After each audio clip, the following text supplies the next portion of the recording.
Electoral violence is not only a problem in and of itself because of the violence, it's also a problem because it deters other countries who see a lot of electoral violence from moving toward democracy at times. They see a neighboring country has an election, there's a great deal of violence, and they think, do we really want to put ourselves through something similar? And of course, it can also distort the electoral process itself. We actually know quite a lot about electoral violence and the causes of it. First, there's a big misconception, it's commonly promulgated in the media, that, oh, people are just out of control, there's tribal violence, people are angry.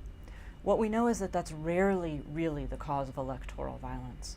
Most electoral violence is caused by political parties seeking electoral gain by sparking violence among their followers or sparking violence on the other side. Electoral violence comes in a cycle. So it's not just the minute of elections that you see violence. You start seeing violence long before the elections to clear spaces, to change the demographics of who votes where, then in the lead up to elections to intimidate voters, during the polling to keep people from voting or to steal votes at the polling station, and then afterward you also see violence to affect the outcomes, who exactly will win and how the rents will be distributed in that country. When you look at the risk factors for electoral violence, one of the big risk factors is an incumbent party that looks like it might lose. An incumbent party that fears losing is likely to engage in electoral violence, get its followers to, because it wants to hold on to power. So that's an obvious risk factor. Another is identity-based parties. So parties that are based in a religious identity and ethnic identity, they often draw a wedge between their followers and other followers in order to get out the vote. One thing that does not seem to cause electoral violence is just a weak state.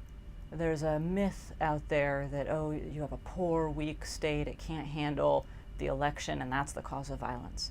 Obviously, it's not easy to hold an election in a poor, weak state, but we've actually held nonviolent elections in Sierra Leone, in Bangladesh, and even in parts of India that are particularly poor and weak, such as Bihar, and they've been mostly violence-free.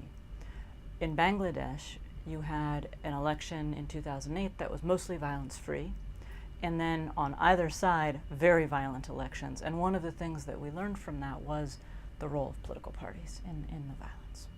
One of the biggest factors for dealing with electoral violence is having a strong electoral commission, an apolitical, strong and able and capable electoral commission that can bring the parties together, agree on rules of the game, enforce those rules, and India is probably our best example of that.